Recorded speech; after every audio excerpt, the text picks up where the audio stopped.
ఇప్పుడు అన్నీ ఒక పొదరిల్లాగా చేసినాం.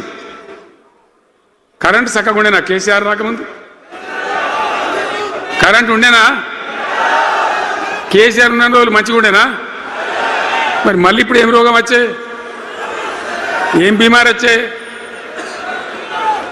కరెంటు కాకెత్తుకొని పోయిందా? ఆనాడు 7,000 మెగావాట్లుంటే ఒక ఏడాది లోపల మంచిగా చేసి 24 గంటల కరెంట్ ఇచ్చినాం, ఒక క్షణం కూడా పోకుండా. ఎప్పుడైనా రిపేర్ అవుతుంది తప్ప, టెక్నికల్ ప్రాబ్లం అవుతుంది తప్ప పోకపోతుండే. అంత మంచి పవర్ సప్లై చేసినాం. దాని తర్వాత యాదాద్రి, భద్రాద్రి ఇంకా చాలా కొత్త సబ్స్టేషన్లు నిర్మాణం చేసినాం, జనరేటింగ్ స్టేషన్లు పెట్టినాం. 20,000 మెగావాట్లు తీసుకొని పోయినాం. ఏది దరిద్రులకు రాజ్యం అప్పయ్యే ముందు 20,000 మెగావాట్లు తీసుకొని పోయినాం. మరి ఏం రోగం వచ్చింది? ఏం బీమారి వచ్చింది? ఎందుకు ఇబ్బంది పెడుతున్నారు? అనేక చోట్ల రైతుల పొలాలు ఎండుతున్నాయి, పేపర్లలో ఫోటోలు వస్తున్నాయి, టీవీలలో వస్తున్నాయి, జనం ఏడుస్తున్నారు. ఎందుకు ఈ బాధ కలుగుతూ ఉంది? ఇది ఆషామాషి వ్యవహారం కాదు, ఇది జీవన మరణ సమస్య, మన బతుకు తెరుగు సమస్య. ఓట్లు వేసేటప్పుడు నేను సిల్కలకు చెప్పినట్టు చెప్పిన, ఉల్టా పల్టా ఎటుపడితే అటు వేయకుండా దెబ్బతింటారని చెప్పిన. నా మాట ఇన్నోడు ఇనలే. ఇప్పుడు ఏమైంది? ఏం జరుగుతుంది? ఆ రోజు నేను చెప్పిన, వీళ్ళు కనుక గెలిస్తే ఈ దుర్మార్గులు, వీళ్ళ గుండె లోపల తడి లేదు, వీళ్ళు రైతు బంధుకు రామ్ రామ్, దళిత బంధుకు జై భీమ్. అయిందా? అట్లే పక్క ముచ్చట. ఇక ఇవాళ ఇప్పుడు జీవన్ రెడ్డి గారు చెప్పిండు, కాంగ్రెస్ వాళ్ళు సభ పెట్టినాడు, కాటారంలో బుడరంలో పెట్టినాడు, ఆడ పైసలు ఎత్తారట. ఇది ఒక్క తేపకేసే రైతు బంధు నెలకొకిస్తా, ఎకరానికా అంటే 2 నెలలకు ఒక ఎకరానికి, అంతేనా?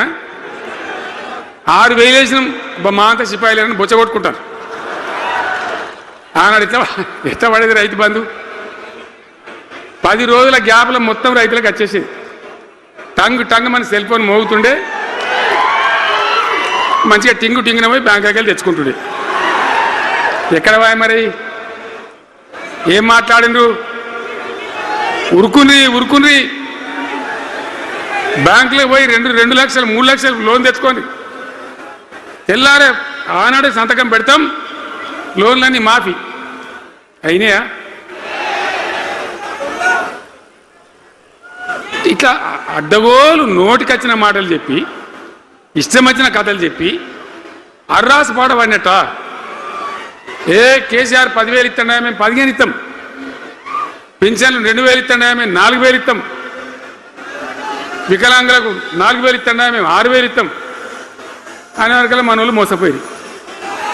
నేను చెప్పిన, ఇది మోసంరా నాయన, గోసపడతాము, ఇది అయ్యేది కాదు, ఆర్థిక పరిస్థితి లేదు అని నేను చెప్పిన. ఆ రోజే మీటింగ్లలో చెప్పిన. కానీ కొద్దిమంది ఆశపడితే ఏమైంది? 1.7%తో బీఆర్ఎస్ ఓడిపోయింది. మనం కూడా 39-40 ఎమ్మెల్యేలు గెలిచినాం. ఇంకో 10 మంది కొద్ది తేడాతోనే ఓడిపోయింది.